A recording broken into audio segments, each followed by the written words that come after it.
All right, everybody. Good morning, everybody. It is the last day of 2025. This Wednesday morning, you're listening to Breaking Health Barriers with me, Dr. Jack Stockwell. I have quite a lot of information lined up for you for the last health program of the year.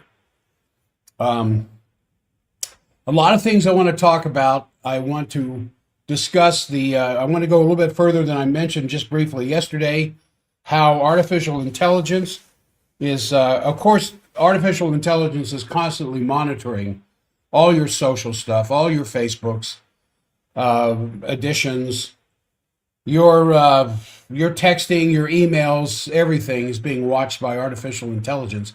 And one of the things they're going to start looking for more intently is anybody that has any criticism of injectable pharmaceuticals as well as injectable vaccines, so that you can end up on one more list. And then I want to talk about what has happened. Some interesting information has come out of the military. A U.S. military doctor has, as a whistleblower, has come forward and told that she was ordered by superiors to cover up the COVID damage to our servicemen who had received the COVID shots. And then I want to talk about the CDC panel is now passing recommendations to change the hepatitis B vaccine for those of you who are contemplating pregnancy, are pregnant, or have children or grandchildren that are pregnant. Hopefully this will get their attention. And then I want to mention also microplastics. I'm asked about microplastics all the time. There's a lot of good information recently in the news about where this stuff is coming from and its detrimental effect on our health and how you might possibly avoid it.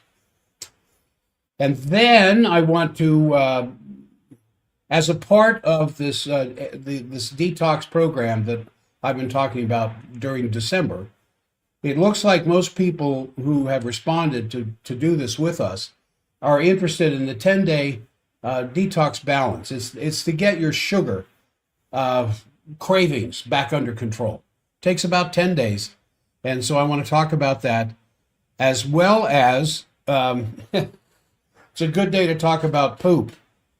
I want to talk about constipation and, if there's time, diarrhea, because I'm trying to answer questions that I get from patients, that I get from email, that I get from texting.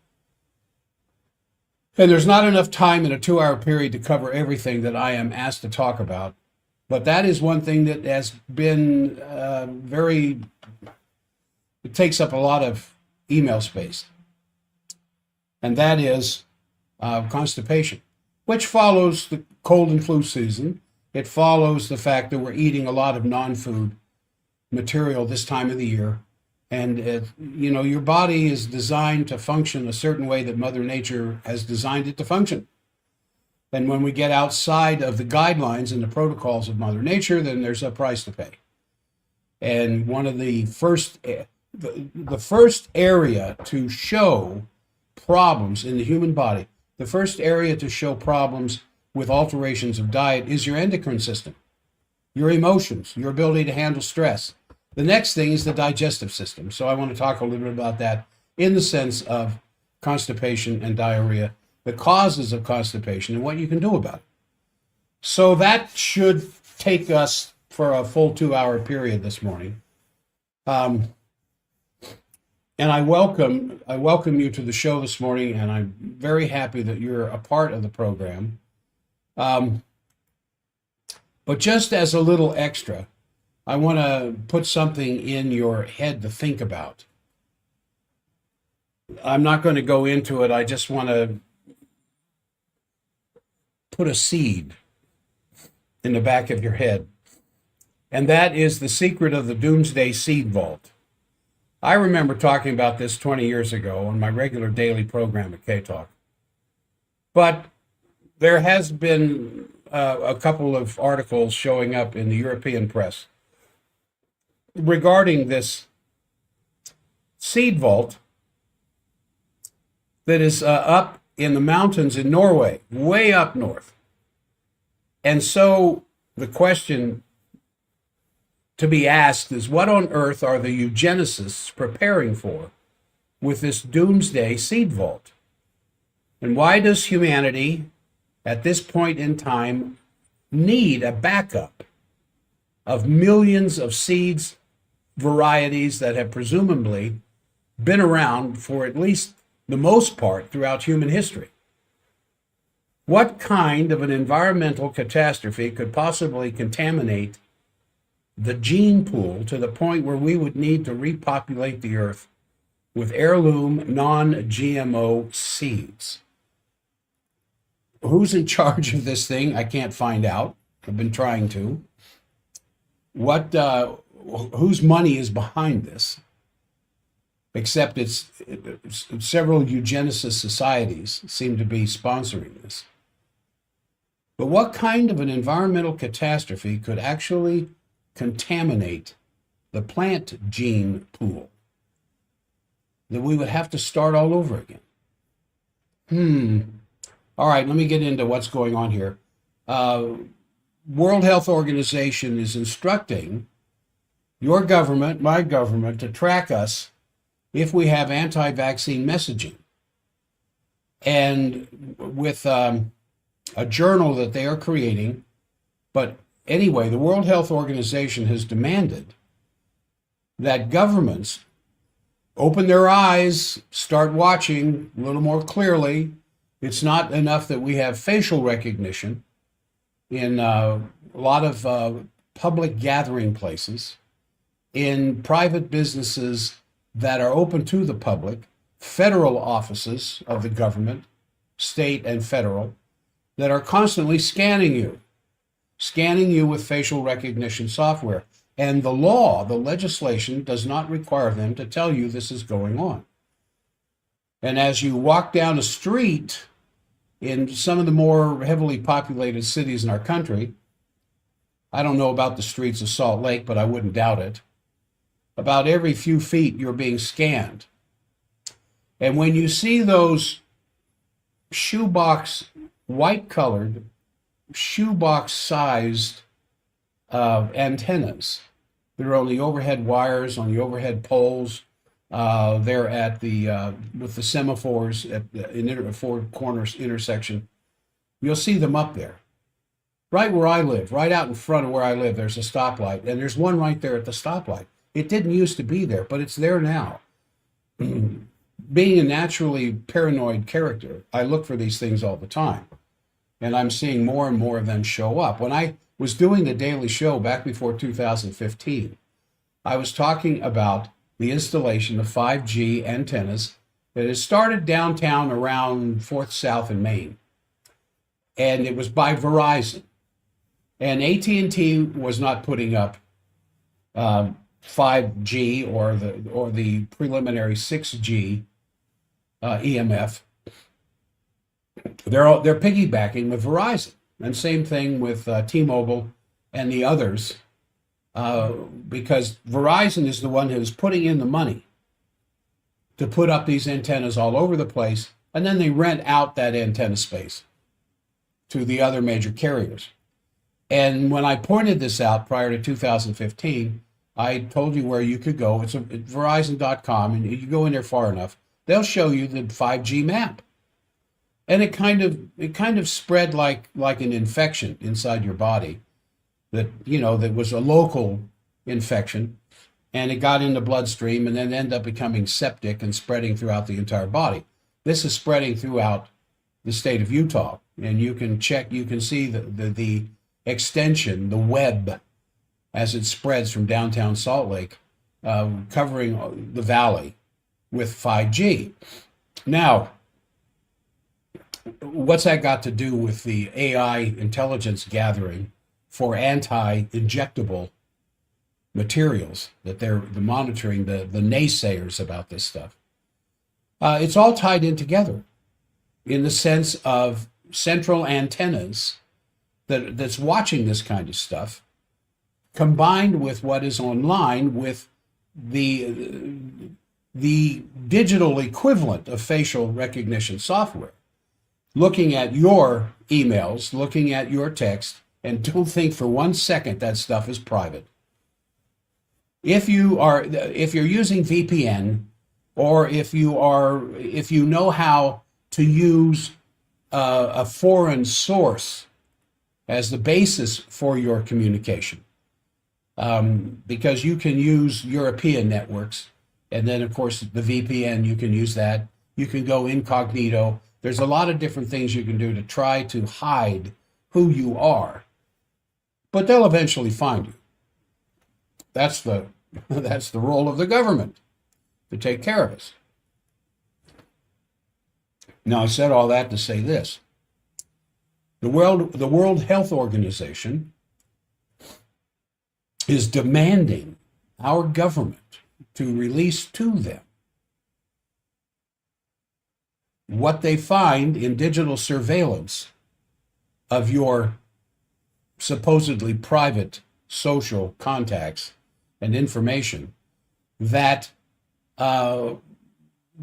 whenever you do anything that would question the legitimacy of flu vaccines, and they didn't say COVID, they were talking about flu vaccines, but of course they want COVID and everything else.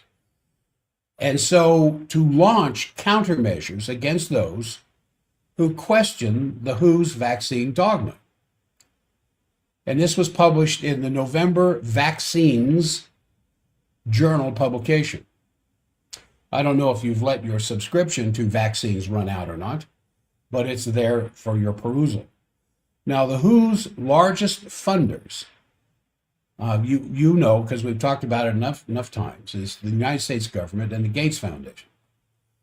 And so in the November publication of Vaccines, the WHO representatives don't argue for their belief in vaccines. They make no attempt whatsoever to interact with arguments against vaccines. Instead, they call for our government to use artificial intelligence to monitor online opposition to injectable pharmaceuticals and to develop ways to combat this opposition.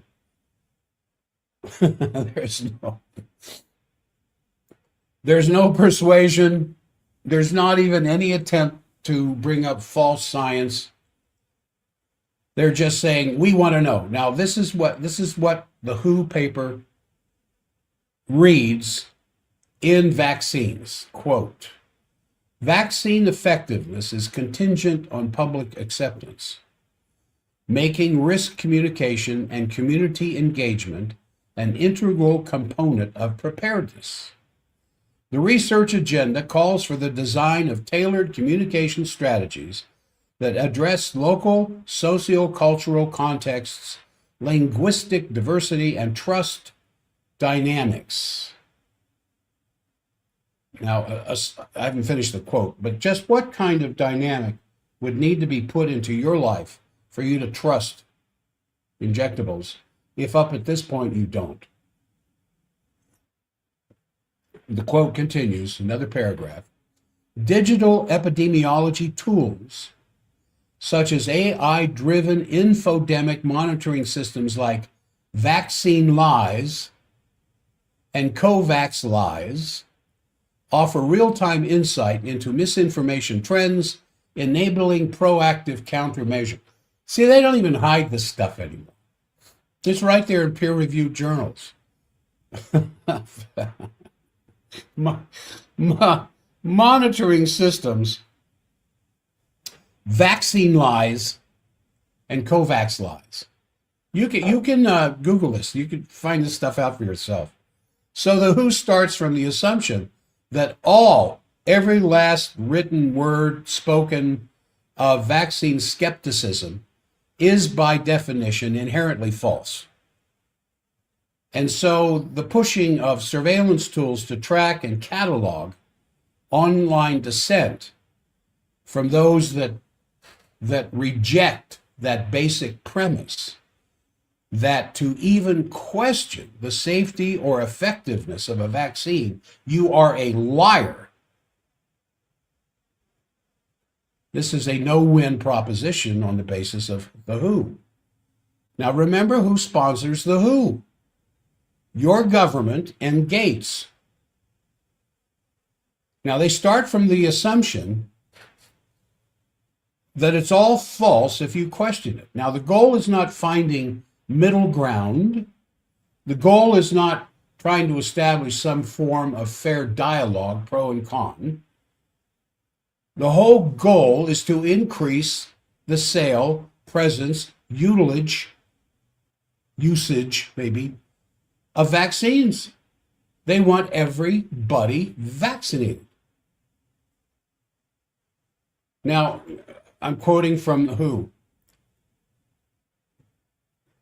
The engagement of high exposure occupational groups as trusted messengers is recommended to improve uptake.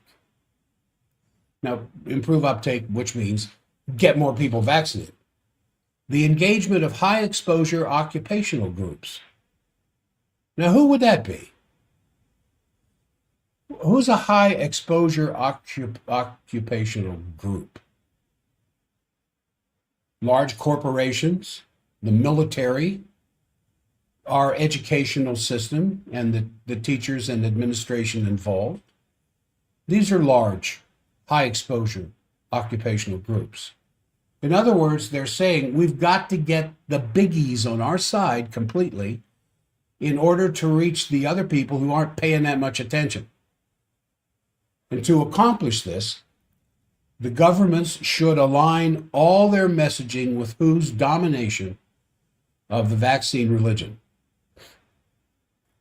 Quote, all messaging should align with WHO's 6 communication principles, ensuring information is accessible, actionable, credible, relevant, timely, and understandable, to strengthen public trust in vaccination programs. Now, what they don't talk about is why the public needs to have their faith strengthened in the vaccine religion. Well, with the increasing rate of all-cause mortality, with the fact that there's hardly anybody left in this country that doesn't know somebody that was seriously injured by these vaccines, obviously there is a diminution of trust in the vaccine theory, the vaccine religion. And so they're saying we want to strengthen public trust. Now, the WHO's faith system requires not only that its own followers, but the non-followers inject themselves with these drugs that are linked to injuries, linked to diseases, linked to hospitalizations, and linked to the ultimate D, death. And if your posts online oppose this faith, question the roots of the vaccine religion, they are to be immediately targeted and labeled as misinformation. So, the government is requiring behavioral intervention. Your attempts to discredit the vaccine theory in what you might be writing to friends or to family or just blogging, these things have to be countered. Now I'm quoting from Vaccines. Beyond monitoring misinformation, participatory communication models that improve local leaders, healthcare workers, and veterinarians have shown measurable improvements in vaccine uptake and trust. Evidence-based behavioral interventions can implement these approaches to counter misinformation. Evidence-based behavioral interventions. Evidence-based behavioral interventions can complement these approaches to counter misinformation. What are they talking about? They're talking about this Orwellian control system where dissent is going to be considered a pathology. There's something wrong with you. You need help. You need re-education. You may need some drugs to help that brain of yours see the light. And so belief will be enforced by surveillance. Governments are instructed to algorithmically police thought in service to the pharmaceutical industry. My goodness. I don't think you can get a whole lot more obvious than that. And this is coming from the WHO, that your government funds and Gates funds. Now remember, there was a time when Trump stopped the funding of WHO. Well, we're funding him again.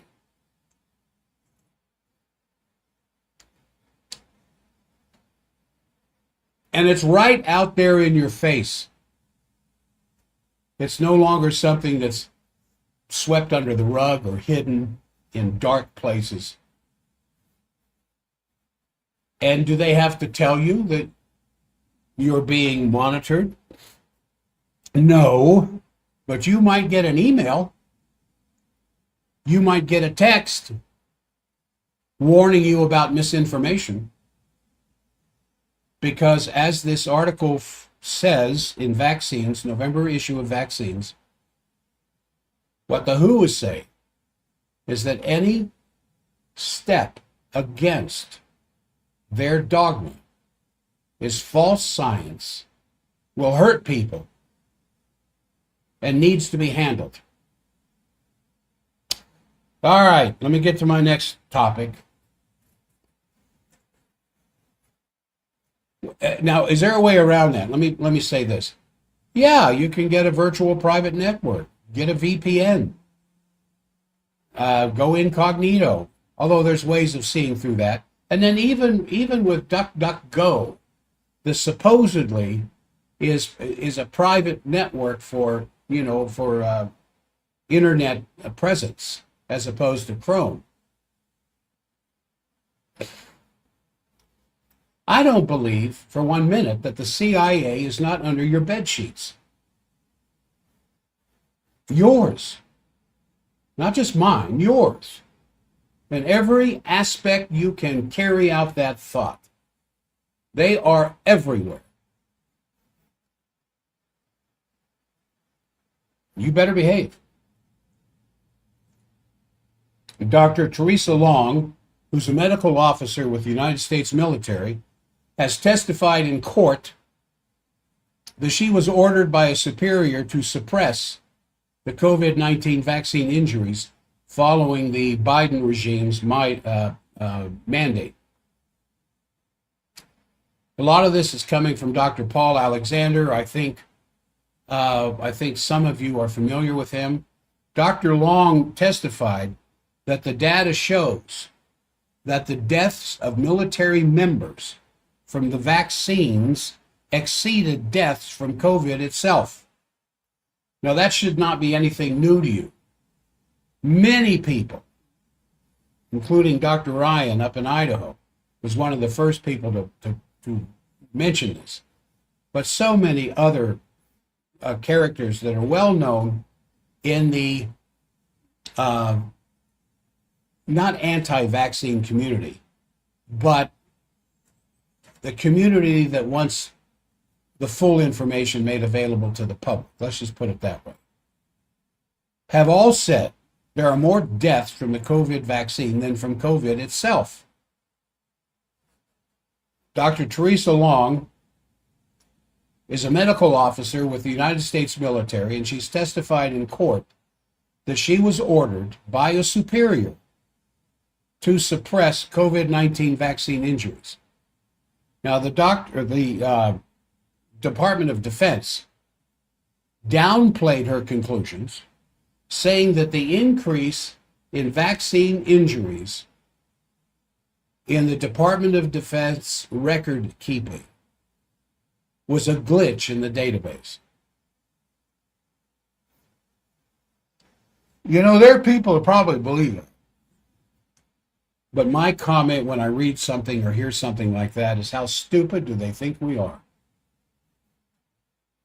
The increase in deaths in the Department of Defense records regarding those who had received the COVID vaccine exceeding the death rate of those who had COVID was simply a glitch in the database. So, Liberty Counsel, the law firm representing 30 members of the military who are fighting the military vaccine mandate, were in federal court to defend the preliminary injunction by Judge Stephen Merriday, granting 2 military plaintiffs that allowed them to skirt the military vaccine mandate. The Department of Defense asked the judge to set aside the injunction while the case was on appeal. Judge Merriday is a United States District Judge of the United States District Court for the Middle District of Florida. And out of the internet publication Daily Expose, quote, during the all-day hearing, Liberty Counsel presented compelling testimony from the Navy commander of a surface warship and 3 military flight surgeons. Their testimony in this regard. In contrast, the Department of Defense declined to present witnesses. Founder and chairman of Liberty Counsel, Matt Staver, said in an interview with the Blaze's Daniel Horowitz on Monday that there have been 3 hearings now in this case, and the Department of Defense has not yet offered a single witness. Instead of witnesses, the government sends declarations. He said the judge has urged them to bring live witnesses to court so that they can be cross-examined, but they refuse to do so. So they send these declarations that some JAG attorney writes and somebody in the military signs off on them. So then Staver, who is the lead counsel here, said that the information that the Department of Defense had been presenting in court was outdated, it was wrong, and would be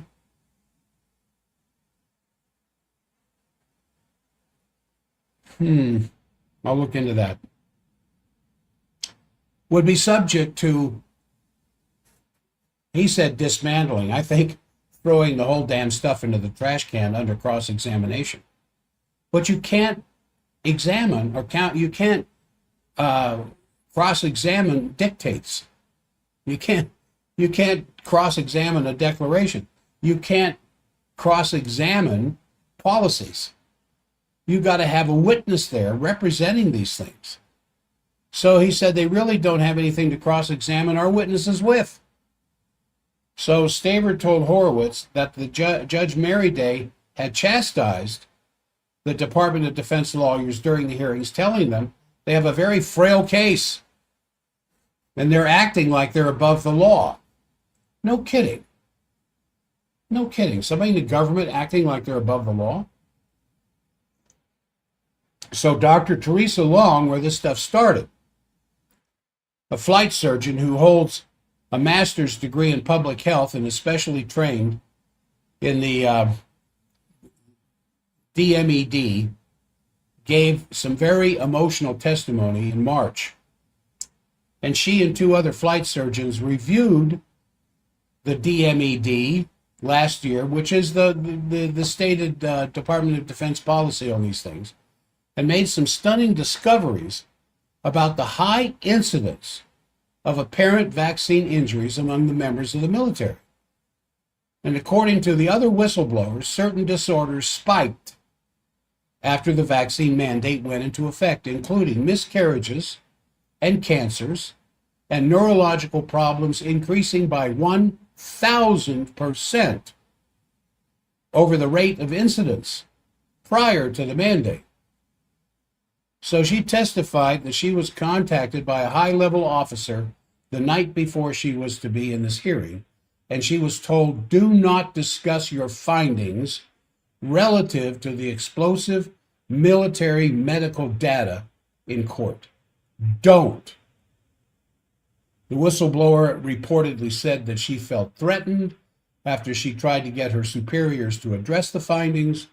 She said she was fearing for her life and the safety of her children. Yeah, well-spent fear. I would be afraid too.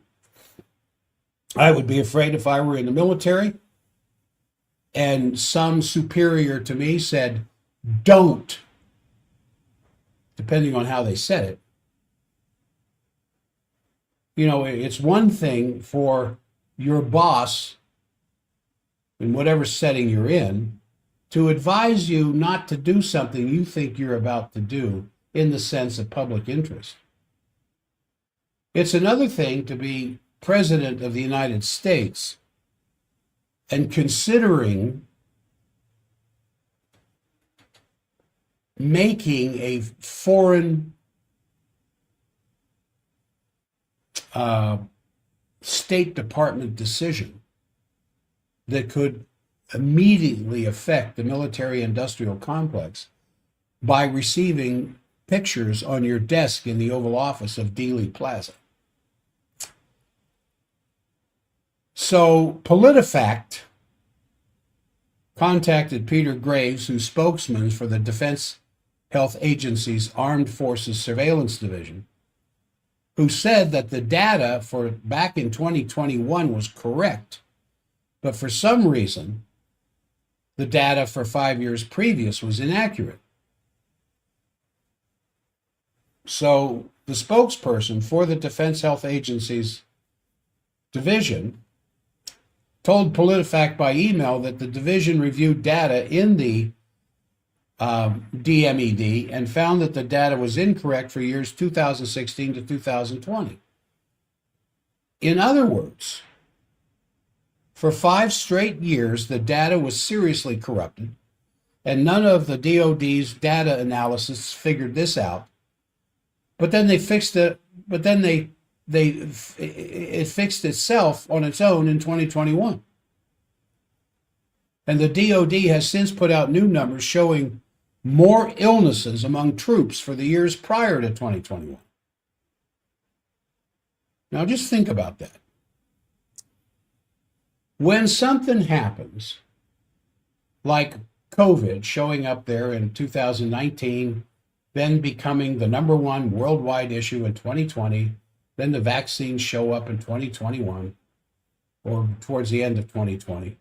And all of a sudden, the statistics explode regarding injuries and all-cause mortality following the presence of these vaccines. Well, how can you say that they exploded? Well, you're comparing them to previous numbers. I mean, it's as simple now as tracing the so-called super flu and comparing the incidence with last June and July's flu numbers.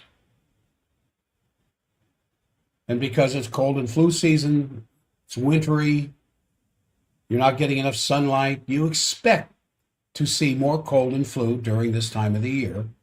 And comparing it to previous numbers in the summer shows obviously a big jump in the cases. During the summer, I'm just pulling these numbers out of the air for an example. I don't know what the exact numbers are, but you can go to CDC and look it up. Say there were 500 people in the month of July nationwide who died of flu. And the numbers will come out for December here before long, where it jumps up to 1,500. And you can believe the number 1,500 compared to 500 last summer. No one's going to question that. So when the Department of Defense comes out and says, no, there's no increase in damages due to COVID, because you're comparing it to the previous 5 years where the numbers were all wrong, and so we've straightened the numbers out to be more correct, which shows a higher incidence of these problems during the previous 5 years to when COVID injuries began to be reported. so that it's not that big of a jump anymore. Talk about moving the goalposts. So Staver asked Dr. Long a question about the DMED data during the hearing, and she said, "I have been ordered not to answer that question." So Judge Merryday interrupts and says, "Ordered by who?" And the doctor explained what happened the night before the hearing. Staver then asked Long if the information the military ordered her to withhold was relevant and helpful for the court and the public to know, and she said yes. And then Staver asked her, "Well, why?" And then she reportedly paused, choked back tears, as she told the judge, "I have so many soldiers being destroyed by this vaccine. Not a single member of my senior command has discussed my concerns with me. I have nothing to gain and everything to lose by talking about this. And I'm okay with that, because I am watching people get absolutely destroyed." So then she testified that the data shows that the deaths of military members from the vaccines exceeded the deaths from COVID itself. Then she later told Horowitz, who was reporting on this, that the Department of Defense's order for her not to discuss the DMED amounts to witness tampering, especially since Dr. Long has whistleblower protections. He said they not only violated the Whistleblower Act, they potentially intimidated a witness and tried to change that witness's testimony. So the doctor said she is constantly contacted by people who have been injured by the genetic vaccine, and that many of those injured are pilots who are expected to meet high fitness standards. Long after Staver was told in that afternoon that Long said that she had heard from 4 pilots who had just gotten their MRIs back showing they had myocarditis. So she said, as a result of all of this, morale in the military is tanking, with soldiers in despair over the pressure to get the vaccine. Some are even having suicidal thoughts over it. Dr. Long said she was aware of at least 2 people who had committed suicide over the pressure and the threat of punishment for refusal to take the vaccine. She said the current regime's policies are undermining good order and discipline, referring back to the Biden regime policies. So in addition to Dr. Long, there was this unnamed Navy commander who testified about his commander's attempts to punish him for refusing the experimental injections. So Judge Merryday issued a temporary restraining order blocking the Navy from punishing the commander because of his vaccination status. Judge Merryday ruled the Navy violated the Federal Religious Freedom Restoration Act. So when the court ordered the Commodore to comply with the law, he filed an affidavit saying he had lost confidence in the commander because the commander had not taken the COVID shots. Oh, brother. So the judge then entered a preliminary injunction, and the Department of the Defense and the Navy filed a motion asking the court to set aside his injunction, arguing due to their lost confidence in the commander, his ship could not deploy. Now just imagine that. Imagine the pressure placed on these seamen to believe such utter nonsense that if their commander of their ship refused the vaccines while they had to get it, that they lost confidence in their commander's ability to command the ship and therefore don't want to be a part of it.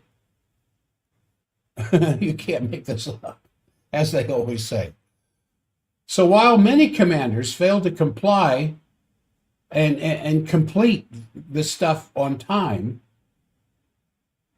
The commander completed the mission early, the ship deemed safe and ready, but in a dramatic moment, the commander said he should not have to be there in court defending religious freedom. He said, generals and admirals should be here saying what I'm saying to uphold religious freedom. He said, our religious freedoms are being attacked. So also testifying that week, Dr. Pete Chambers, a Purple Heart recipient who's in the Texas National Guard, defending our southern border, he said, my job is to keep our soldiers safe. He said he was trying to retire from the military back in 2023 after nearly 40 years of service. But he had a very adverse reaction to the Moderna shot, and it derailed his plans because he still had to have medical care. So trusting the military that the shots are safe and effective, and not knowing at that time that aborted fetal cells are used in the testing or development, he went ahead and took the shot. He now suffers from demyelination, a condition affecting the central nervous system caused by the injection.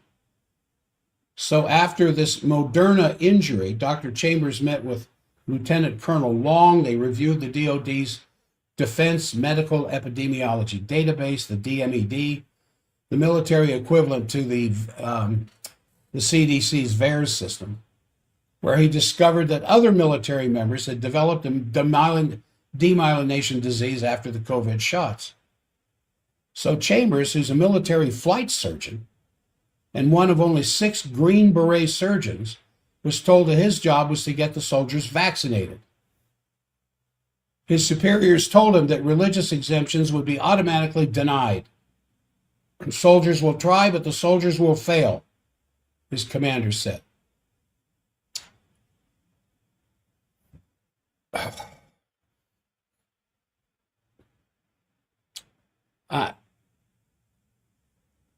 I read this and I just, I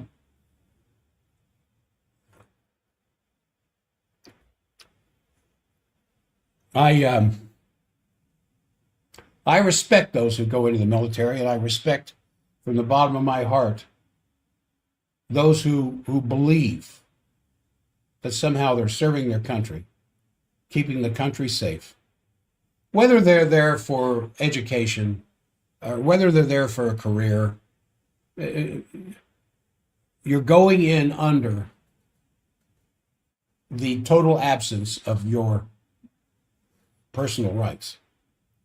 You have no civil rights in the military. Your rights are those that extend to the end of the sentences your commanding officers speak. And so this Dr. Long, or Chambers, was pointing out that these shots are not only not safe, they're not effective in preventing infection. He said that 75 to 80% of the soldiers getting infected were double vaxxed, compared to only 15% of the soldiers who were not vaxxed. And like Long, Chambers testified that many soldiers are being injured by the COVID shots. He says this is just not normal. But the government, the military just says, do it anyway. So Dr. Stuart Tankersley, a flight surgeon who retired back in September of 2021 at the rank of colonel, testified in court here that the injections are neither safe nor effective. He said he's personally treated over 200 COVID patients with no fatalities. No fatalities. And a group of doctors with whom he associated had treated over 18,000 COVID patients with deaths only in the single digits. 18,000 soldiers who came down with COVID, and those that actually died from the COVID infection was not numbered in the single digits. He said, I've never seen anything like this in the military or civilian world. The lack of dialogue, the suppression of scientific dialogue, he said on the stand. So how could there possibly be more soldiers dying from the vaccine than from the disease. He said one of the several reasons that there are so many injuries from the COVID shots is that they require this lipid nanoparticle as a delivery mechanism, the LNP, because the RNA quickly degrades without being encased inside the LNP. And the combination bypasses the natural immune system, and it causes inflammation that can inhibit the body's innate immunity. He testified the shots are neither safe nor effective. He also testified that there are safe and effective treatments for COVID, including nasal rinsing and ivermectin. Imagine that. So Liberty Counsel argued that the Department of Defense's position that the only one way to combat COVID and ensure military readiness is to force injections and kick out the unvaccinated is completely untenable, and that the mandate is undermining military readiness and harming morale. Then Staver, in court under testimony, said, "I am honored to serve the brave men and women of the military. I am dismayed by the abuse and propaganda forced upon them from the White House and the Department of Defense. The truth will prevail. Freedom will win." Now, where that is exactly today, I am not sure. I'm trying to get some updates on this. Some of the information I've been able to uncover over the last few months is that there is more choice involved. But the pharmaceutical industry is just not going to let them get away with allowing free choice. I mean, can you imagine what would happen in the military if the Marines, the soldiers, the airmen, the Coast Guard, the rest of them had free choice as to what kind of medications they would take? The entire military would collapse. That's supposed to be funny. All right, what do we got here? Coming up towards the top of the hour, I want to get into a couple of other things.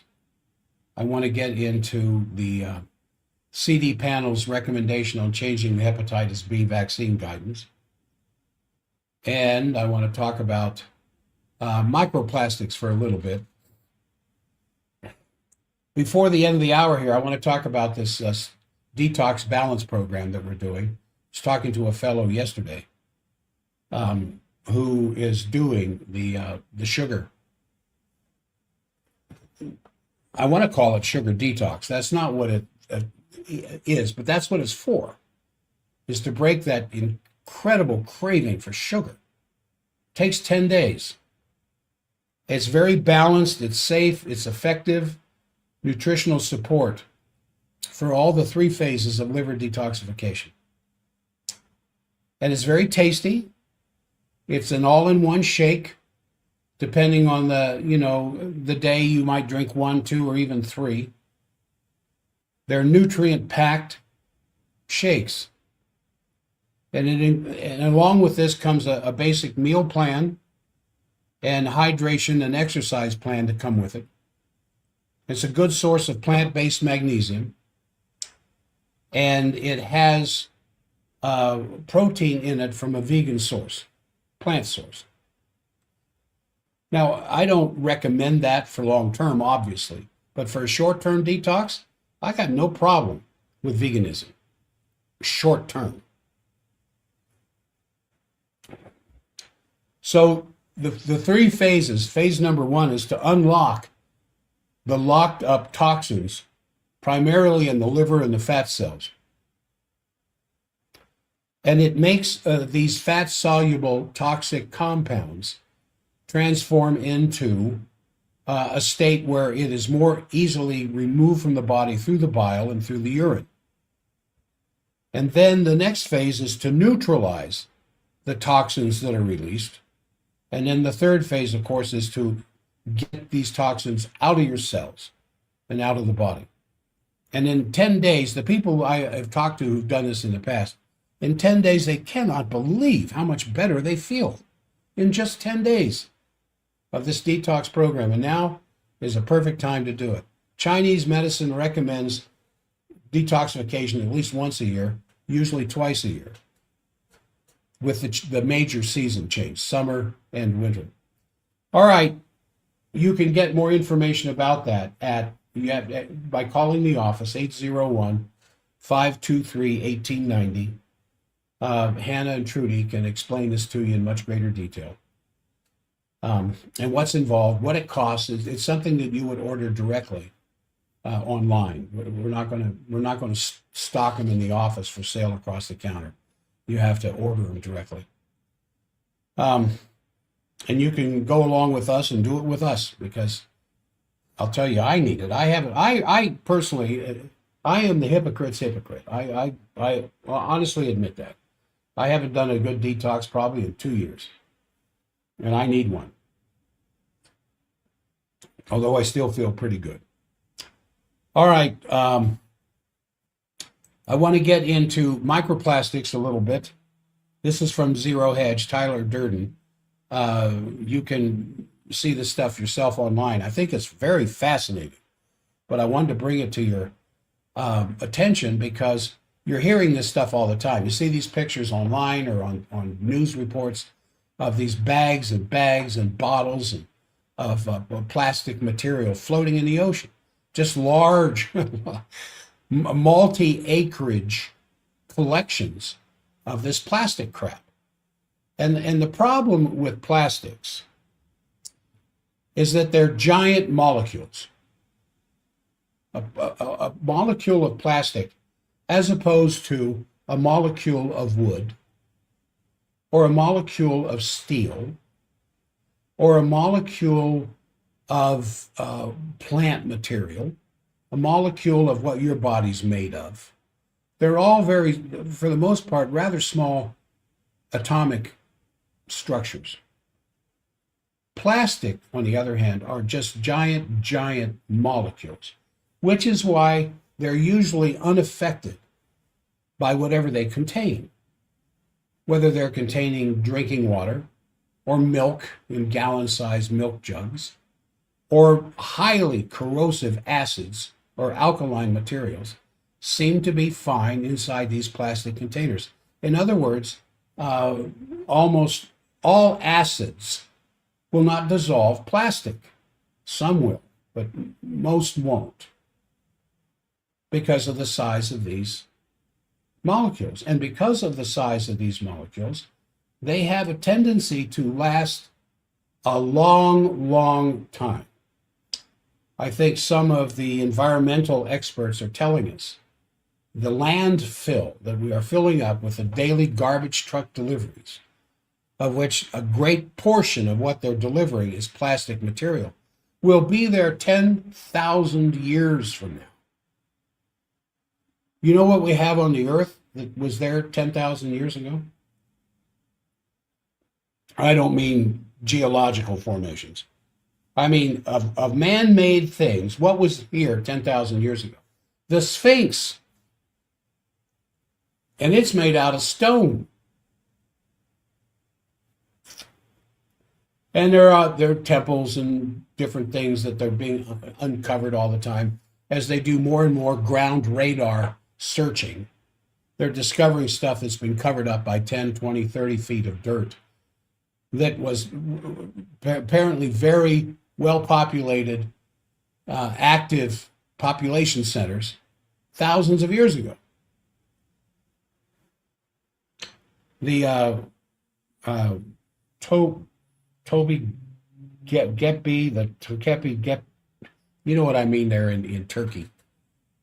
That's at least 10,000 years ago, showing a rather extensive population community of 10,000 years ago. Well, we're told that these plastics will be around 10,000 years from now. I'm willing to bet they'll be here longer than that.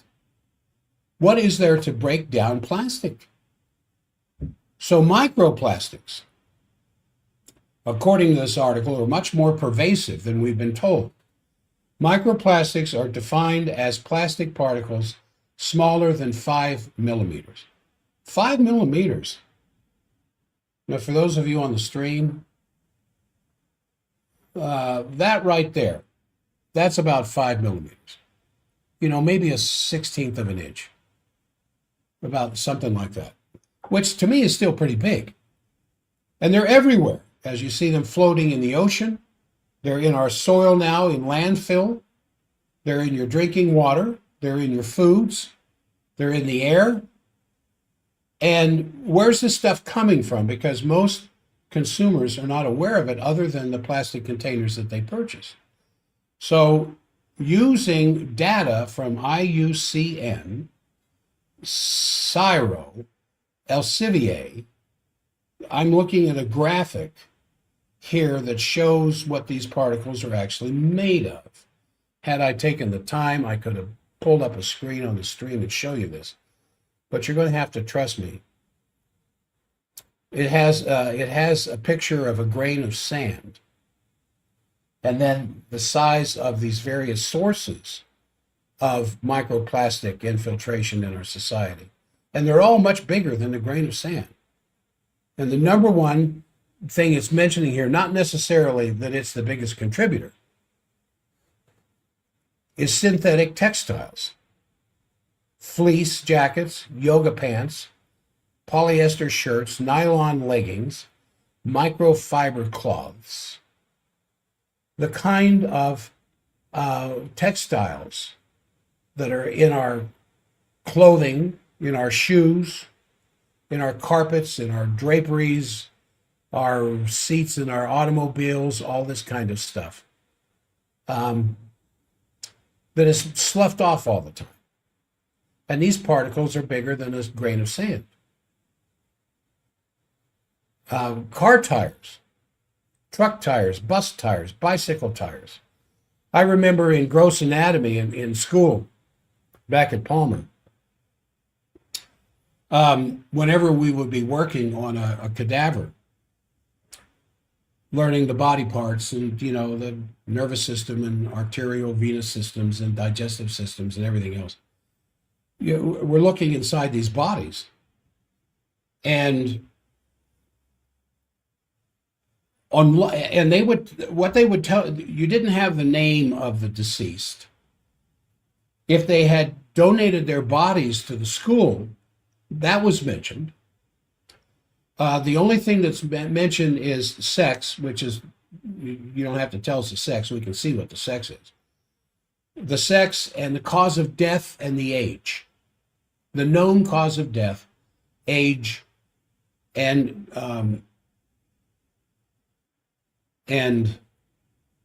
there's a couple other things, but nothing that would personally identify who this person was in real life. And one of the things that I was amazed with at the very beginning were the lungs. And if they were a smoker, you would know it because of the black grayness of the tissue of the lung. If they were a non-smoker, there was still a pinkness to the lung tissue. But even in non-smokers, there were all these black dots throughout the lungs. And by dots, I mean the size of a period at the end of a sentence. A normal sentence font, like 10 or 11 or 12, whatever. But at the period at the end of the sentence, that was the size of these black dots, and they were throughout the lung tissue. So one particularly bright member of the class during one of the dissection periods asked the lab attendant, what are all these black dots, especially in non-smoking lungs? And of course, he, using the sophistic method of inquiry, what do you think it is? And we're saying, well, maybe they were a partial smoker, or maybe it was secondary smoke, or maybe they worked in an environment where they were exposed to toxic materials on a small enough scale that they weren't really totally consciously aware of it. But by the same token, they still were having their lungs poisoned. And he said, Any of you ever have to buy a second set of tires for your car? And we kind of, well, of course, everybody in here. Where do you think that rubber goes? Well, actually, we never thought about it. Yeah, where do you think all that rubber from the tires go? Why? It rubs down. Obviously, it's not on the road due to extremely high traffic in areas of this country. The road would have 6 inches of rubber over top of the pavement. Where do you think that stuff goes? Well, we got to thinking about it. And he said, listen, you breathe this stuff in all the time. You're breathing into your lungs the gradual wearing down of the rubber on vehicle tires. And your body can't process it. Lung tissue has no way of getting rid of it. And these things are big enough that your immune system has a very hard time dealing with it. So it just kind of walls it off. That's what those black dots are. And then he said, the most stunning thing of all, if you don't believe me, get some tweezers, pull out one of those black dots and put it under a microscope. And you'll see that it's black rubber. Well, one adventuring student in my study group did that. And there it was, a piece of rubber. City dust is another source of these microplastics. Because do you have rubber-soled shoes? Do you wear a pair of shoes long enough that you notice the sole is wearing out? Where did that rubber go? Artificial turf. The boys and girls in our sports programs, they play on artificial turf. The NFL is almost all artificial turf. Why do they have to replace the turf from time to time? Because it wears down. Where's that plastic go? Plastic furniture, playground plastics that kids are playing on all the time. All plastics wear down because that's the nature of its structure. Painted lanes, painted lines on the highways, that's plastic. Crosswalk stripes, traffic arrows, wherever you're driving. And then there's the other kinds of stuff. Personal care products that are plastic-based that you rub on your body. Plastic pellets, marine coatings. You could probably think of several different, the food wrappers for a lot of the food that you buy in the grocery store. All these plastics wear down, they wear off. They get in the air and they blow around and you breathe them in. Or they end up in your water and you drink them, or they end up in your food and you eat them. So, currently, right now, in this study, 21 million tons 21 million tons of plastics. 3.5 million of it is agricultural in the dirt. 17.5 million tons in ocean microplastics. Now, you know, plastics don't weigh all that much, do they? Especially the stuff in the ocean. I mean, they're floating there on top of the ocean. How much plastic does it take to make a ton? How about 17.5 million tons? So in this breakdown, it's showing the largest percentage of microplastic source in our daily life are the tires of our vehicles. No, synthetic textiles. I'm sorry. You can go to zerohedge.com and look this up yourself.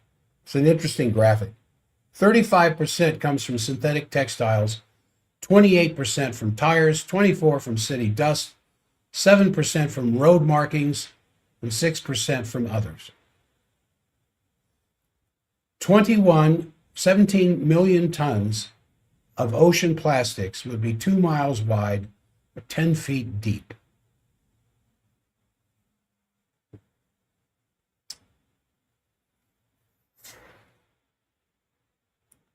So there's primary plastics, secondary plastics. The scale of the problem. Scientists are estimating that roughly 21 million tons have accumulated across the land and sea. To help grasp the sheer scale of this invisible pollution, the graphic is visualizing a total area filled 10 feet deep across a span of 2 miles. And the accumulation of these plastics obviously is an incredibly growing problem.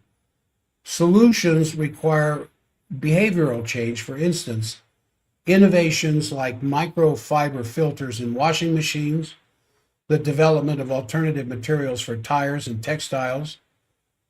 And in the meantime, he says, understanding where microplastics come from is critical first step. As the breakdown shows, the issue goes far beyond just plastic straws and plastic bags. What's really kind of interesting here, where these microplastics come from is the critical first step. In rubber tires, I remember doing a radio show with an expert from NASA.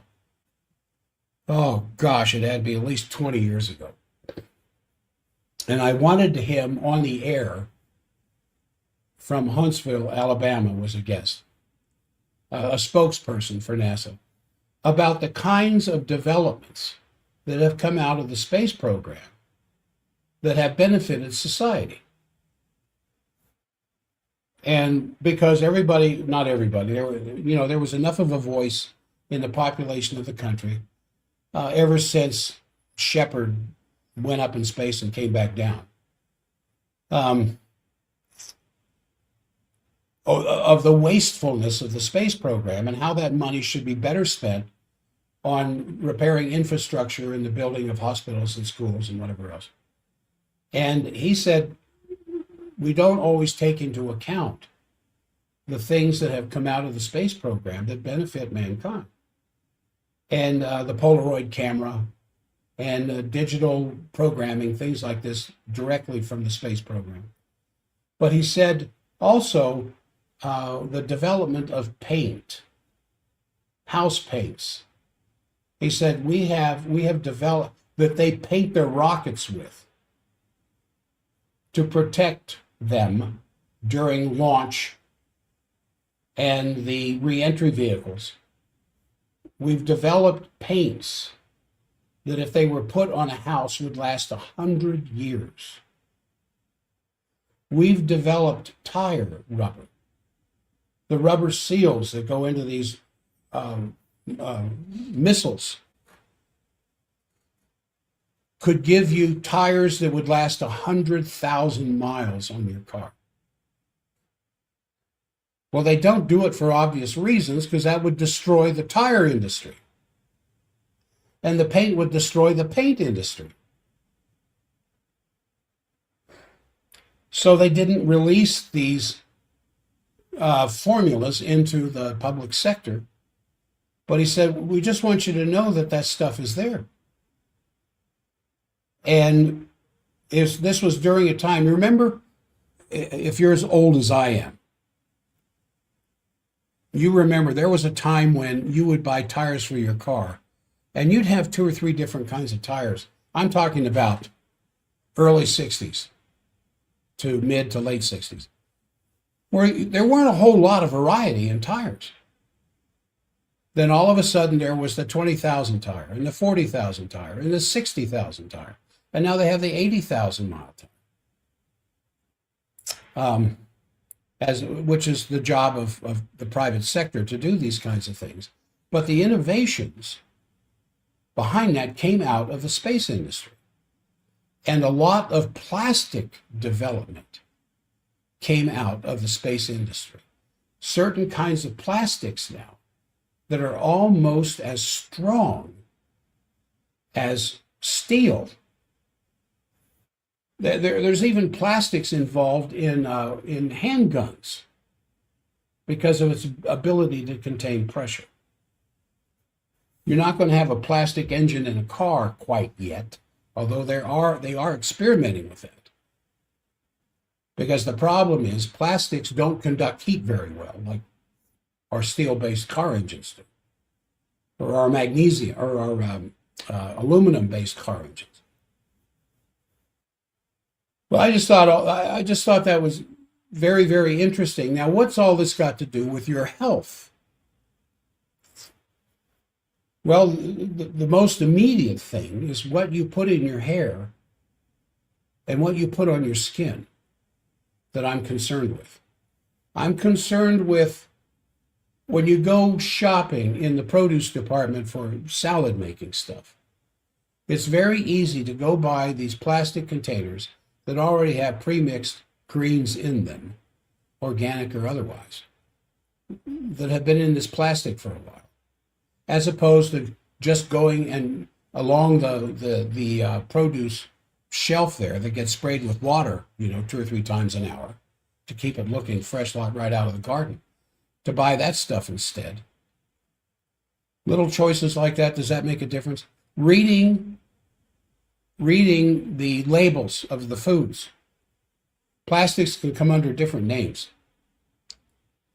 But if something has been in a plastic container long enough, like you go buy a box of crackers. What are those crackers inside the box? They're in a plastic bag. How long have they been in there? Well, you can look at the best used by number or date that's on the package. But in many cases, they've been in there for months. Is some of that plastic shedding off onto the cracker? Well, of course it is. That's what this whole microplastics in nature is all about, because microplastics are going to end up becoming a permanent part of nature. And microplastics are going to are on the way to becoming a permanent part of your health profile, because you have microplastics in your body. What does your immune system do with it? It doesn't recognize it. It just knows it doesn't belong there. And anytime you end up with something in the body that doesn't belong there, that's too big for your immune system to eat up and get rid of, it walls it off. It's like people that were shot with a bullet, and the bullet ended up in a part of the body where it's better to leave it there than to risk nerve damage to take it out, especially if it's very close to the spinal cord. In time, your body will build a wall around that, especially if it's lead or even copper encased, to separate it from the body, because your body knows it's not supposed to be there, but it doesn't know what to do with it. Sometimes your body will slowly move these things to the surface of the skin. You end up with a skin infection, and all of a sudden this thing pops out. Just like slivers that are really deep in the body, a wood sliver or something, your body will eventually work it out. Sometimes it will do it with this stuff. But when you are inundated with microplastics, then that's another matter. We don't have enzymes to break down plastics. It's like some child that has just moved into your school from China, and the child knows nothing outside of Mandarin, and it's thrown into an English classroom. You don't recognize them, they don't recognize you. And until there's some communication system set up between you, you're going to have some problems. Well, until we come up with a way to remove plastics from the human body,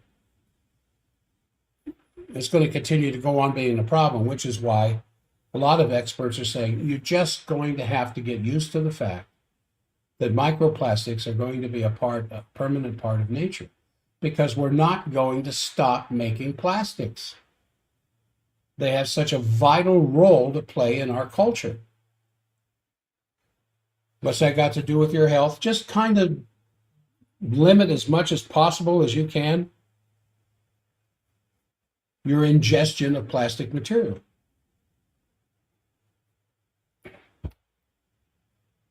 I like bottled water. I've started moving to glass bottles. It's more expensive. But am I doing something good for nature? Well, yeah, but selfish person that I am, I'm doing it more for me than for nature. because the glass bottle can be recycled. The plastic can be recycled, of course, and it will be recycled, just as the glass bottle will. But the glass isn't sloughing off into the water that's contained in that bottle. And wherever I can buy, if I'm buying something in the grocery store, in the way of any kind of food preparation stuff, I try to get stuff that's in a glass bottle. All right. I think I'm getting very close to preaching, and I don't want to do that. What time is? Oh, it's 8:15. So the most exciting topic that I want to talk about today, that I mentioned at the very beginning of the program, constipation. Because it is a bigger issue now than it is in the summertime.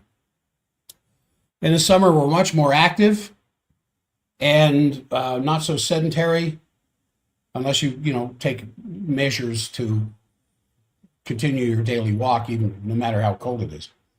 And so we're getting these questions in the office.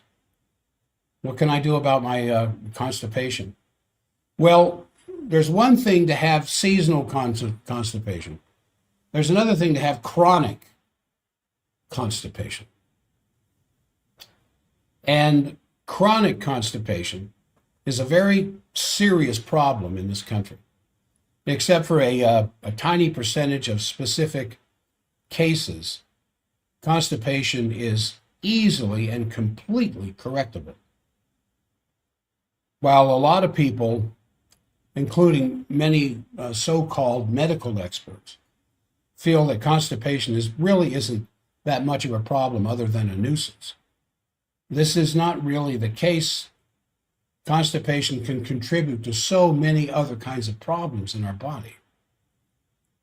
Allergies, arthritis, skin problems, prostate problems, female problems, headaches especially, weight gain, and then, of course, colon problems, including diverticulitis and even colon cancer.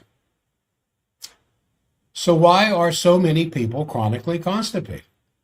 I mean, what causes this problem? What can we do about it?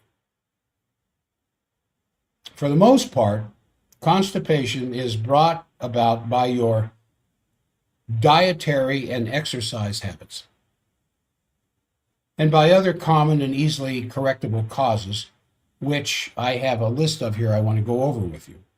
But a smaller number of individuals actually have little control over this problem and suffer from what I call congenital constipation.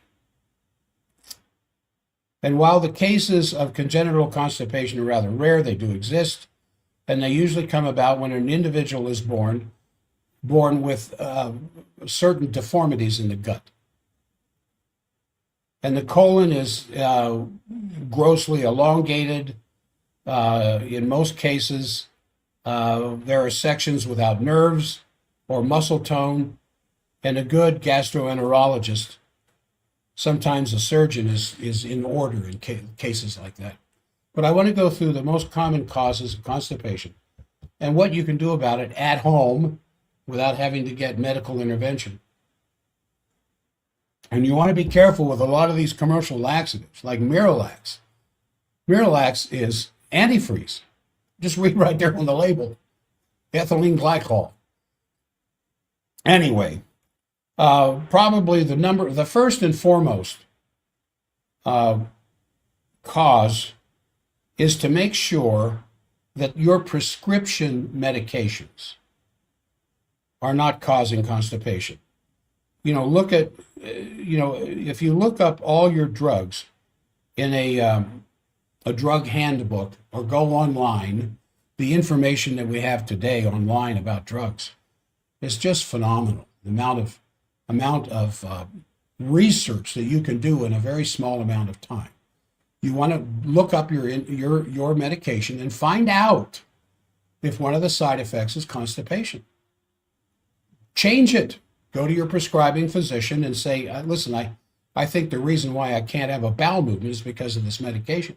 And don't let them tell you it's not. Tell them you want something else. They don't want to lose you as a patient. They'll probably take care of you. Number two cause is lack of water, dehydration. Since stools are formed from the remnants of food mixed with water, it stands to reason that your water intake has an awful lot to do with your bowel habits. Unfortunately, most people usually dislike water, and therefore they don't drink enough. Now, one little cure I have found for not liking water is simply put some ice cubes in the water and cool the temperature. It's that simple. I can get a glass of lukewarm water and sipping it, and I have a container there on my desk in my clinic. I try to drink 2 of those containers a day. I think they're 24 ounces. And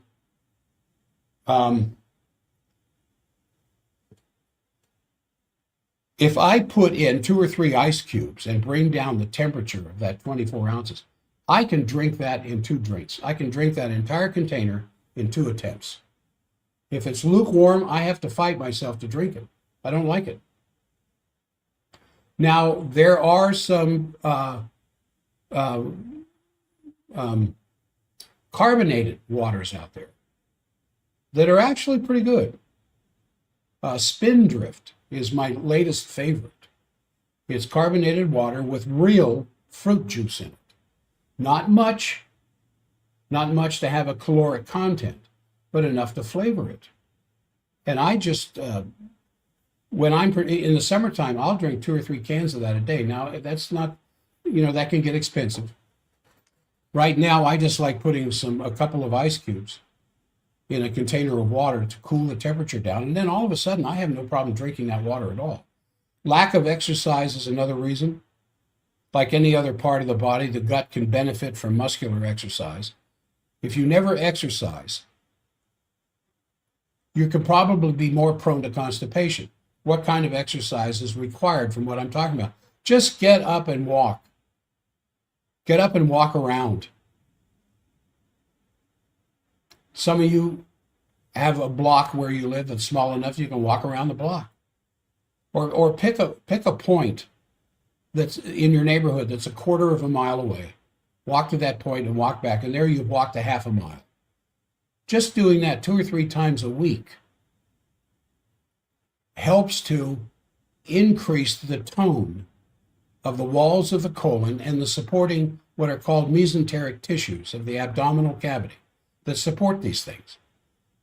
Because just as you can atrophy your skeletal muscles by not using them, the internal soft muscle tissue that holds organs in place can atrophy as well, as gravity is pulling on these things all the time. And the best resistance to that is just get out and walk. Diet, I would mention next. A steady diet of processed foods causes just a whole litany of problems, not the least of which is constipation. If your diet is made up of almost completely cooked food, you probably are going to always suffer from constipation. Raw foods contain enzymes which aid in digestion and contribute to a much healthier colon. The fiber that's in a raw vegetable or raw fruit, as opposed to what happens to that fiber when it's overly cooked, will have 2 different functions in the body. Some of my mentors in nutrition have suggested as much as 35% of your food intake should be raw. Lack of fiber goes right along with the diet stuff. Most people would not recognize a healthy stool because it's different from what they have learned. When you have plenty of water, fiber, and roughage in your diet, your stool should be large, it should be well formed, and not overly hard or soft. And those of you who do not have stools like that, you know what I'm talking about.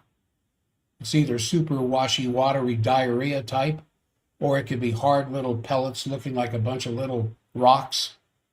You know you're dehydrated. It should be well formed. And what forms it? Well, the sigmoid colon and the rectum. As it's getting ready to leave the body, it is shaped by the tissue that surrounds it. And it should be large, not too hard, not too soft, and well formed. Oils, another thing, lack of dietary oils or the wrong type of oil can contribute to constipation. And by the wrong type of oil, you've heard me talk about the deadly eight. Deadly may not be the right word. But soybean, canola, safflower, cottonseed, sunflower, grapeseed,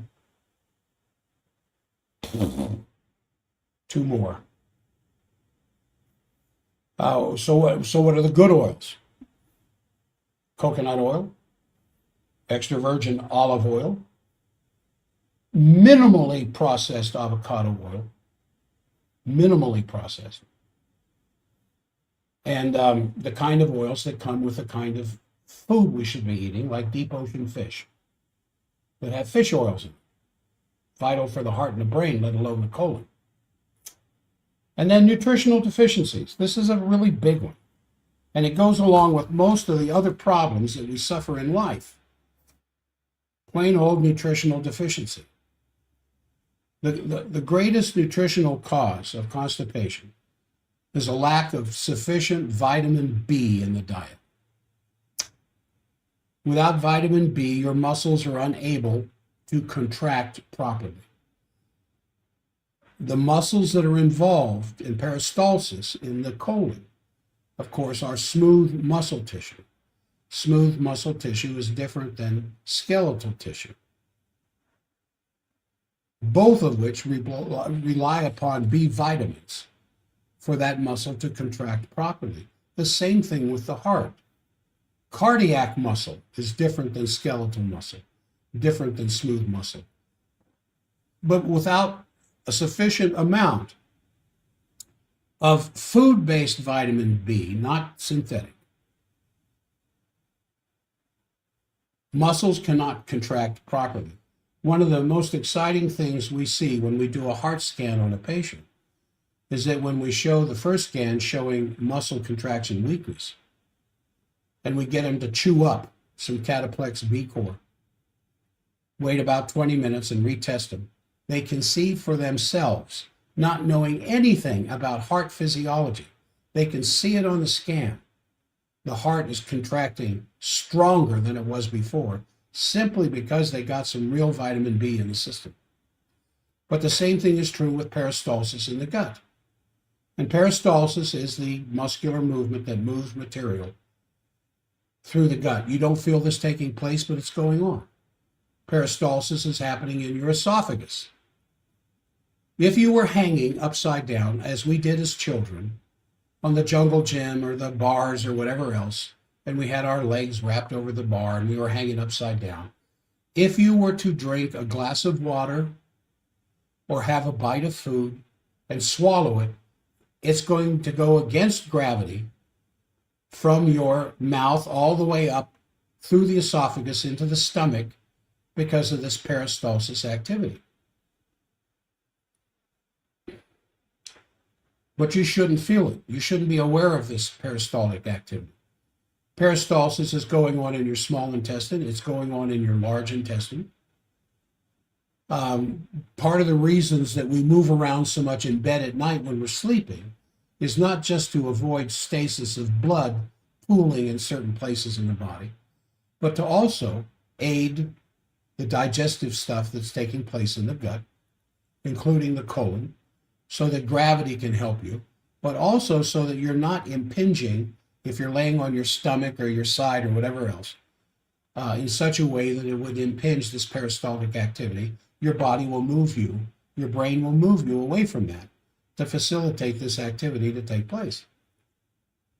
without B vitamins, it's going to be lacking to some degree. And since food moves along the gut by this peristalsis, good muscular action is absolutely critical. Now, in order for material to move through the colon in a timely fashion, your body will contract these muscles above the stool while it relaxes the muscles below it. And then as the stool moves through, what was contracted now relaxes, or what was relaxed is now contracted, and what's in front of the stool relaxes so that the contraction behind it can push it further. This is what peristalsis is. And if you're deficient in vitamin B, the muscular action is going to be impaired. It won't contract fully like it should. It won't relax fully like it should. And so the end result can be constipation and possibly a very flaccid, stretched out, even prolapsed colon. Now, I remember in normal radiology, when we were learning X-ray in school, your first class in radiology is just radiation physics. What creates the X-ray? How do you control it? And how do you keep it safe? You spend 3 months learning this thing. The next class is normal radiology. This is what a hip joint should look like. This is what the shoulder should look like. This is what the neck should look like. This is what the knee should look like. So you spend 3.5 months in normal radiology. And then the next class is abnormal radiology. And I've mentioned this before. Something that interesting that happened was now that we know what a lung field should look like, we know what the skull should look like, all these different things. On the very first day, the first class of abnormal radiology, the teacher puts up a picture of lung cancer, and the whole class in one voice, "Oh, ugh." Now, if we had studied abnormal first, we would not have recognized lung cancer on an X-ray. But now that we know what a healthy lung field should look like on an X-ray, when the cancer showed up, everybody at once knew, oh my gosh, that's not normal. Some of us, what is that? What? And some are, it's cancer. You idiot, it's cancer. Well, when you look at abdominal X-rays in a normal X-ray, you can see various organs depending on how strong the X-ray beam was. But usually you can see the outline of the colon. And the colon should start at the very low right side of your abdominal cavity, at the ileocecal valve where the small intestine comes in. And that should go straight up the cecum, the ascending colon. And then it should, as soon as it comes up to the diaphragm, it should go straight across to the left where your spleen is in a line parallel to the earth, and then drop down precipitously down the left side towards the diverticulum that moves into the rectum and to the bottom muscle of the anus. In a prolapsed colon, and you see this all the time in abdominal X-ray, instead of going straight across at the top, it loops down. It loops down almost to the bladder in some cases. That's a prolapsed colon. You can have a prolapsed mitral valve. In the heart, you can have a prolapsed uterus. But one thing that would definitely contribute to constipation is a prolapsed colon. What allowed that atrophying of that tissue? Too much processed food and an absence of good whole food vitamin B to keep the muscle tone where it should be in the colon. Another thing that can affect constipation are hormones. A very sluggish thyroid can interfere with the hormones that interfere, not interfere, but aid in gut digestion. And since many thyroid conditions often go undiagnosed, especially hypothyroidism, this can be an insidious problem and a serious cause of constipation. And as long as you suffer from a sluggish thyroid, you might find it impossible to become regular and enjoy normal bowel function. One of the reasons we created Ageless Thyroid was not just to improve thyroid function.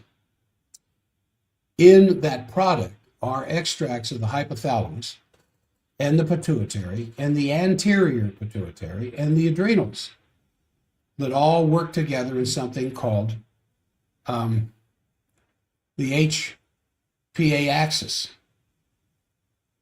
The hypothalamus, the pituitary, and the adrenals. And the thyroid is a part of that. And this essentially breaks down into what could be considered your hormonal basis. It's what helps you to handle the stresses of life. And one of the interesting side effects that we never intended to address when we created the Ageless Thyroid was the elimination of constipation. And the only way that I could account for that was in time, and it was after a few months of using Ageless Thyroid. And they would tell, and I've heard this not very often, but I've heard it a few times over the years, because we created Ageless Thyroid over a decade ago. Was better digestion and better elimination in the sense of their constipation getting better. And I would say, well, what else have you done? Are you drinking more water? Well, not necessarily. Are you eating more raw food? Not necessarily. So there's no other change in your daily regimen except taking Ageless Thyroid.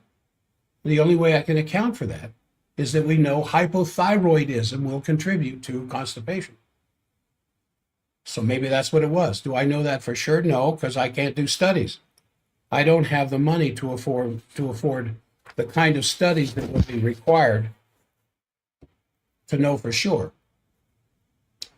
All right, a couple of more things, and then how to solve constipation.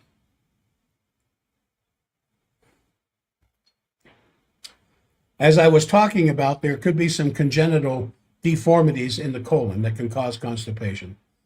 However, other than just a lazy gut, sometimes I've heard patients tell me that their internist told them they had a lazy gut.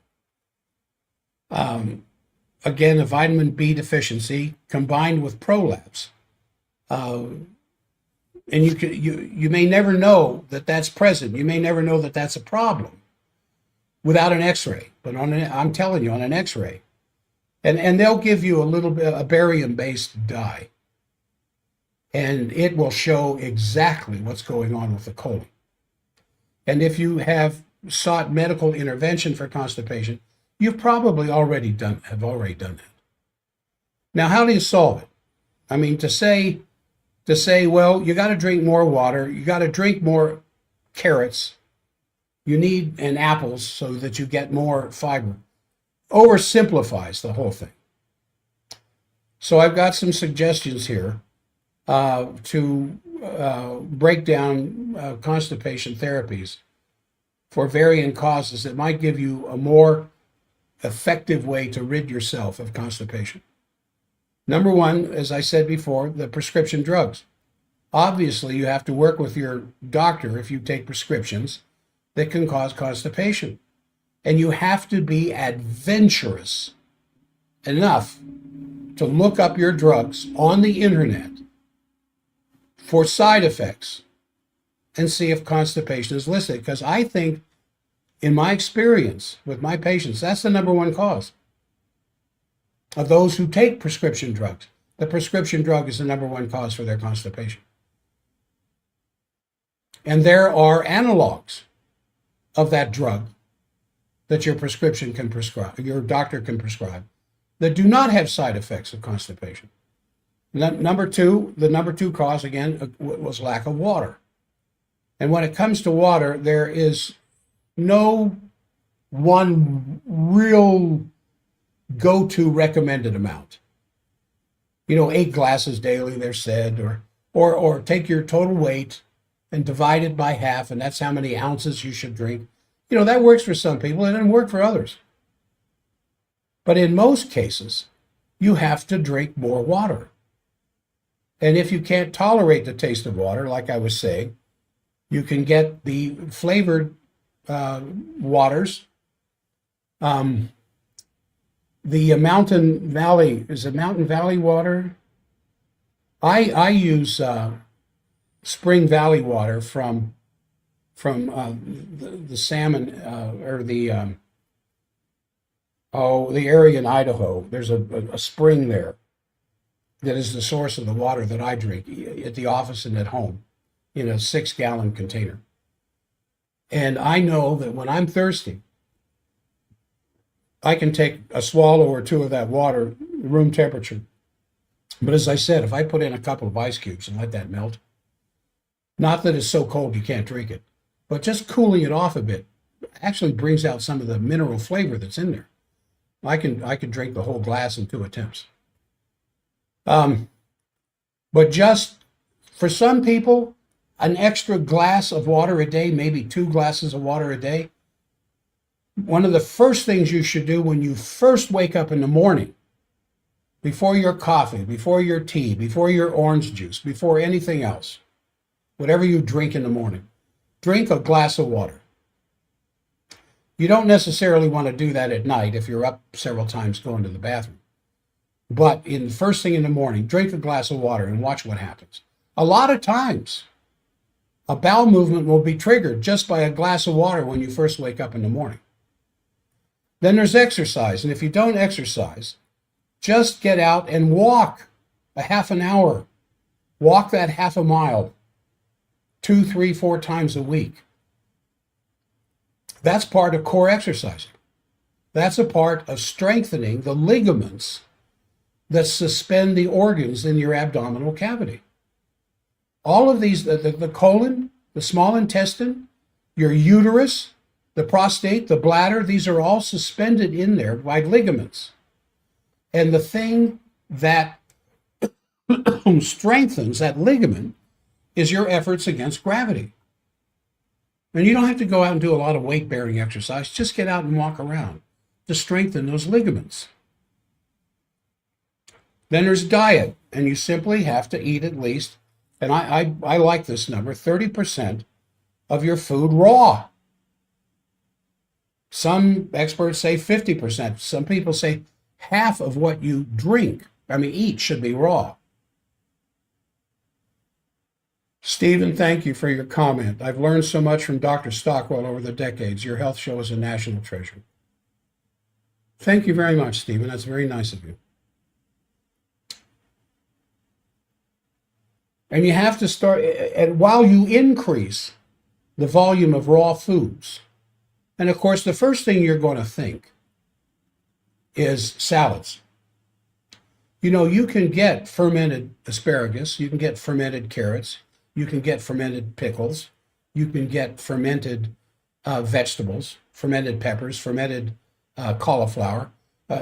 These are in the grocery store in glass bottles. Fermented as they are, they're going to be full of bacteria that's very, very good for your digestive system. There's kimchi. I like kimchi. I don't eat a whole lot of it. But then there is sauerkraut, things like this. That's raw. A little bit of any of these things can make up a bigger portion of your diet. That puts great, not just good bacteria for the microbiome in your gut, but also fiber and roughage to help formulate the stools. And if you're severely constipated, you kind of have to decrease your consumption of meat for a short period of time to let the roughage get back in there. Meat has no fiber, obviously. But if you have a very good digestive system, And here I part company with a lot of anti-meat eaters at this point because they think that eating meat builds up inside the gut. Nothing could be further from the truth. If you have a good digestive system, you know what that digestive system does to that meat? If you don't overeat it, it turns it into soup. The acid in the stomach, the peptides, the amino acids, are the result of acid breaking this down, pepsin's effect on that meat, the chymotrypsin and trypsin enzymes coming out of the pancreas and the small intestine continue to break all that stuff down into amino acids and peptides. It's not like there's something left over. It becomes soup that's absorbed through the gut wall, and then that's it.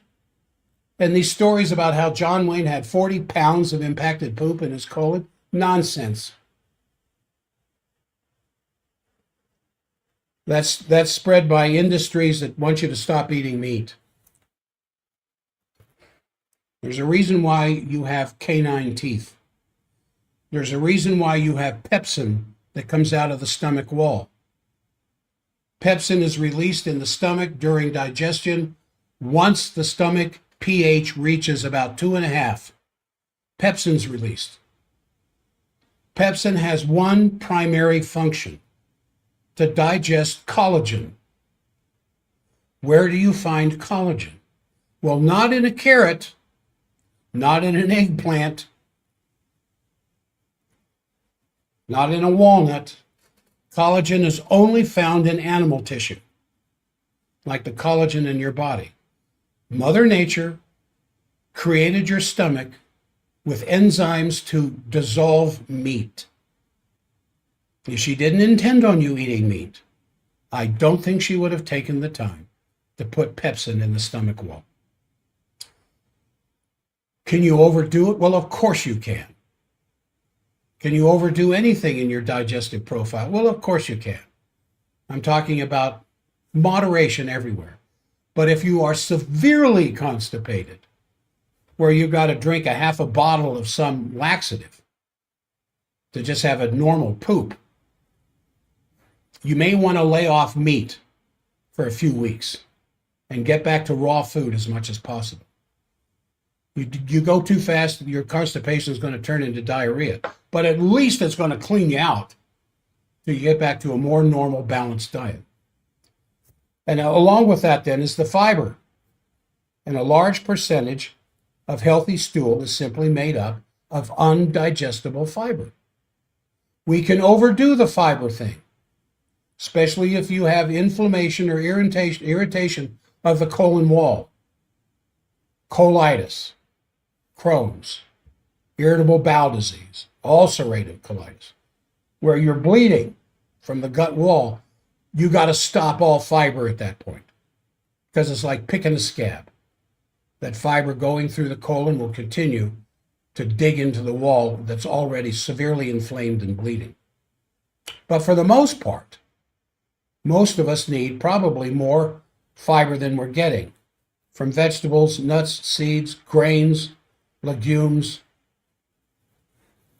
And if you don't eat a lot of fiber, you simply cannot get the abrasive material in the food to respond properly to peristalsis in the gut that grabs a hold of that fiber-based material and moves it through the colon.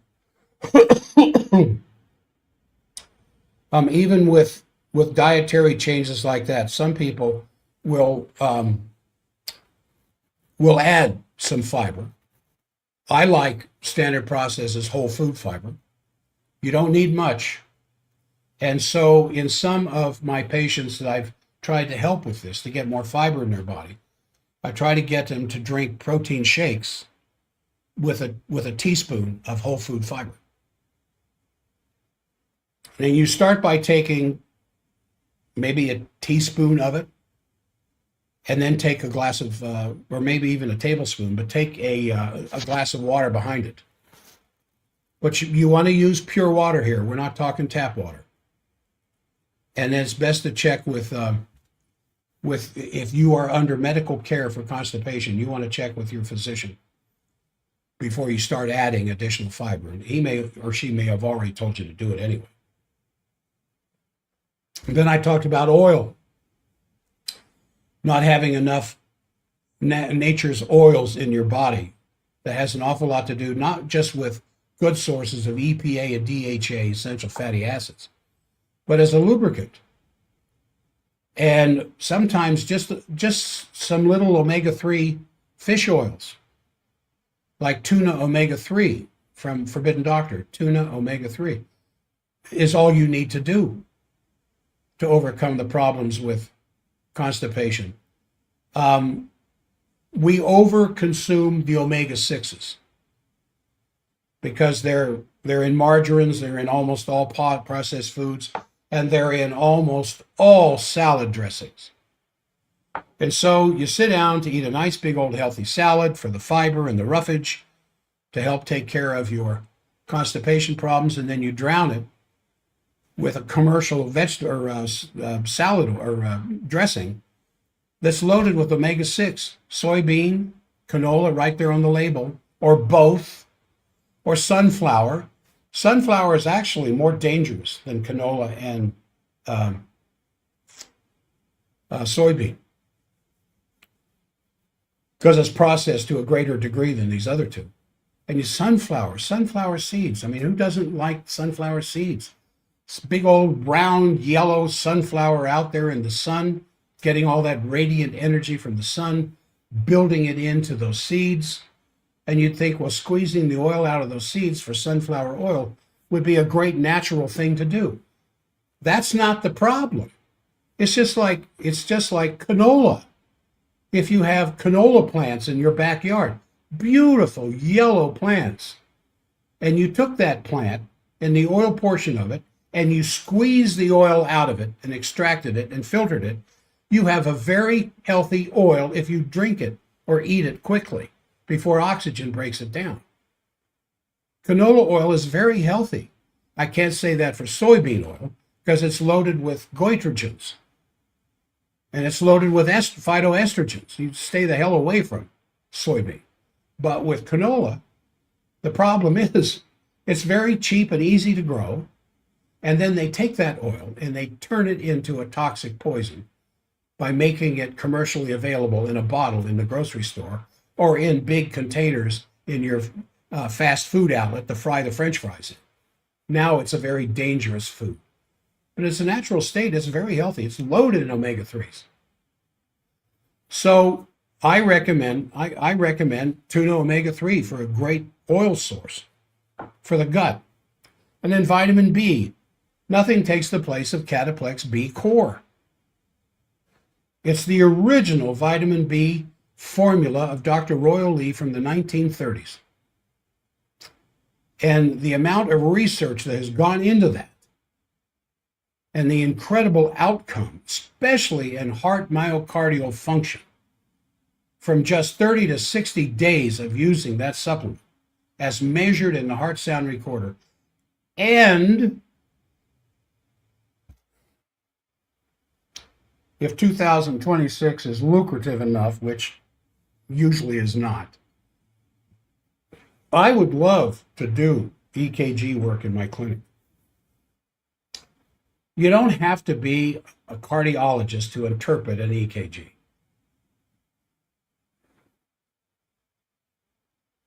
But I would like to do EKG work in association with food intake. You know what would be really exciting? I know I'm running out of time here. Would be to have somebody hooked up to an EKG, run the tape so we can see the normal sinus wave and looking for alterations of the QRST or long T portions or anything else that might show up. I've studied this a little bit. And then have them drink 4 ounces of Coca-Cola while they're hooked up to the EKG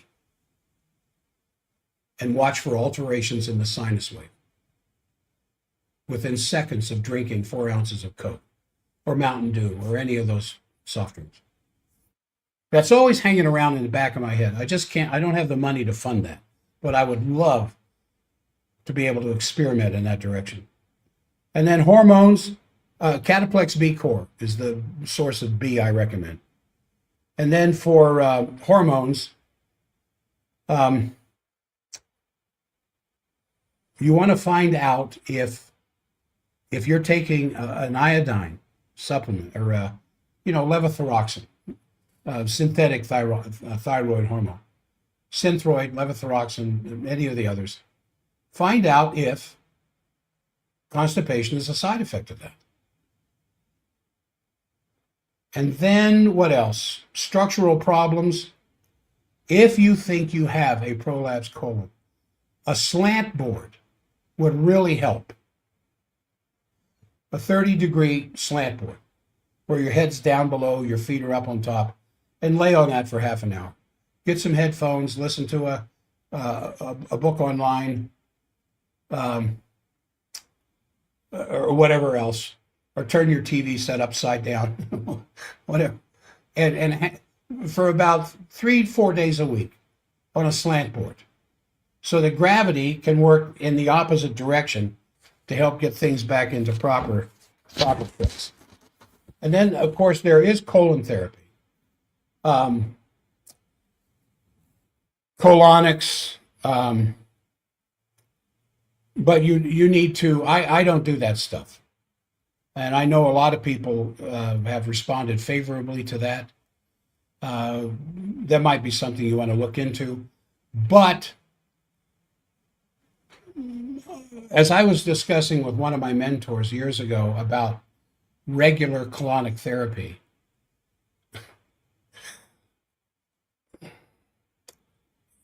his comment, I don't know if I should say it or not, but his comment was, if God wanted you to do that, he would have stuck a water valve in your butt. But be that as it may, I know a lot of people who have overcome chronic constipation by once or twice a month with colonic therapy of washing out the colon. That is a Band-Aid. That doesn't fix the problem. You still have to make some of these other changes that I talked about to get rid of the problem.